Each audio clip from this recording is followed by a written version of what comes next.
Hello दोस्तों, स्वागत करता हूं आपका अपने चैनल वर्ल्ड रोवर में। दोस्तों, इस टाइम हम लोग हैं गुजरात के सूरत शहर में। सूरत गुजरात में स्थित एक जिला है और इसे भारत के डायमंड सिटी के रूप में भी जाना जाता है। जिला सांस्कृतिक और ऐतिहासिक रूप से समृद्ध है और तापी नदी के दक्षिणी किनारे पर स्थित है। सूरत जिला हीरा व्यापारियों, फ्लाईओवर, रेशम बुनकरों, बड़े उद्योगों और विदेशी समुद्र तटों जैसी कई चीजों के लिए जाना जाता है।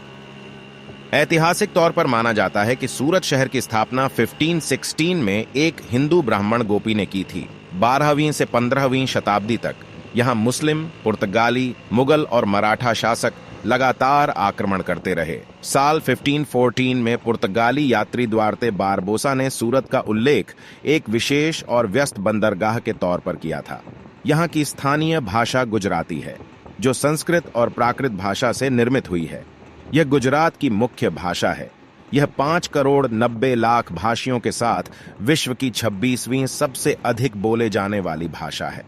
गुजराती स्थानीय भाषा है, लेकिन हिंदी आसानी से बोली व समझी जाती है। यद्यपि मध्यकाल में सूरत की पहचान के संदर्भ में विभिन्न इतिहासकारों ने कई मत व्यक्त किए हैं, सभी ऐतिहासिक कथाओं में सूरत विश्व व्यापार के मानचित्र पर अंतर्राष्ट्रीय महत्व के प्रमुख बंदरगाहों में से एक के रूप में उभरा है।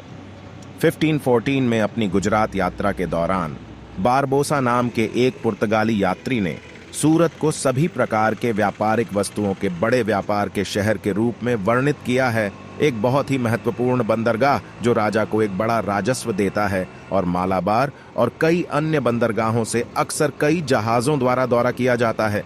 बारबोसा के गुजरात में होने से कुछ समय पहले सूरत को 1512 में पुर्तगालियों द्वारा जला दिया गया था। 1530 में सूरत को पूरी तरह से अकारण और समुद्री डाकू हमले का सामना करना पड़ा। एंटोनियो दा सिल्वारिया के नेतृत्व में पुर्तगालियों द्वारा दूसरी बार।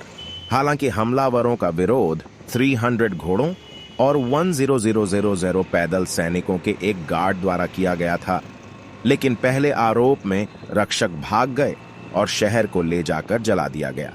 चूंकि वे अभी भी गुजरात के राजा के साथ युद्ध में थे, पुर्तगालियों ने अगले वर्ष 1531 में फिर से सूरत को जला दिया। अहमदाबाद के राजा सुल्तान महमूद शाह तय 1538 to 1554, जो सूरत के इन लगातार विनाश से बहुत नाराज थे, ने आदेश दिया एक बहुत मजबूत महल के निर्माण के लिए और एक तुर्की सैनिक सफी आगा को काम सौंपा गया, जिसे खुदावंद खान की उपाधि से विभूषित किया गया था।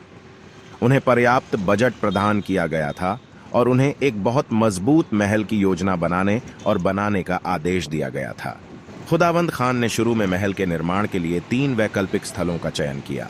किले के निर्माण का मुख्य उद्देश्य पुर्तगालियों के खिलाफ रक्षा को मजबूत करना था।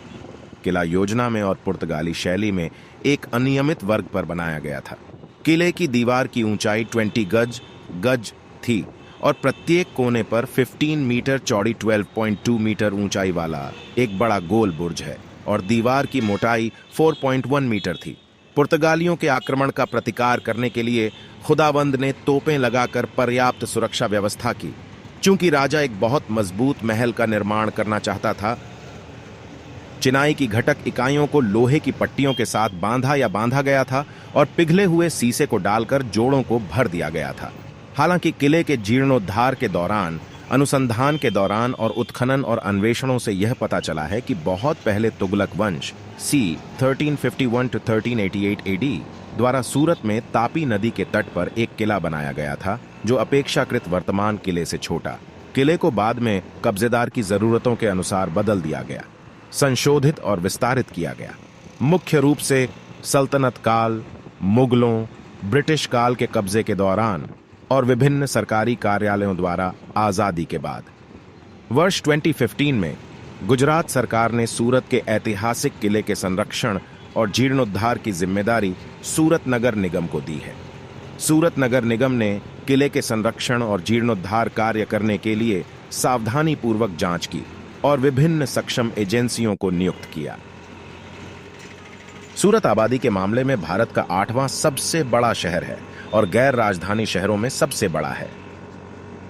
दोस्तों, अब हम पहुंचने वाले हैं सूरत के रेलवे स्टेशन सूरत रेलवे स्टेशन भारतीय राज्य गुजरात के सूरत शहर में स्थित एक प्रमुख रेलवे स्टेशन है। यह भारतीय रेलवे के पश्चिमी रेलवे क्षेत्र के प्रशासनिक नियंत्रण में है। पश्चिम रेलवे जोन के मुंबई WR रेलवे मंडल के अंतर्गत सूरत रेलवे स्टेशन एक A1 श्रेणी का स्टेशन है। यह अहमदाबाद, वडोदरा, मुंबई रेल मार्ग पर स्थित है। उत्तर की ओर जाने पर उत्तरण रेलवे स्टेशन निकटतम रेलवे स्टेशन है। उधना जंक्शन रेलवे स्टेशन सूरत के दक्षिण में है।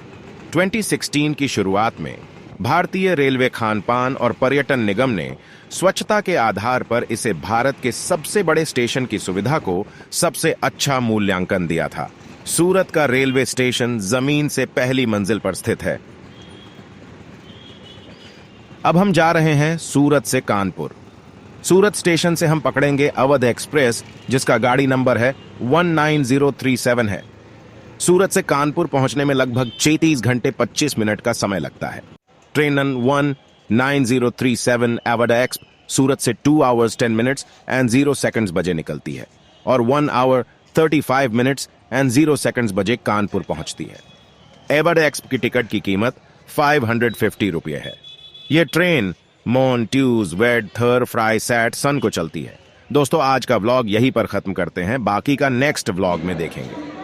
तब तक के लिए अल्लाह हाफिज। मडगांव, चंडीगढ़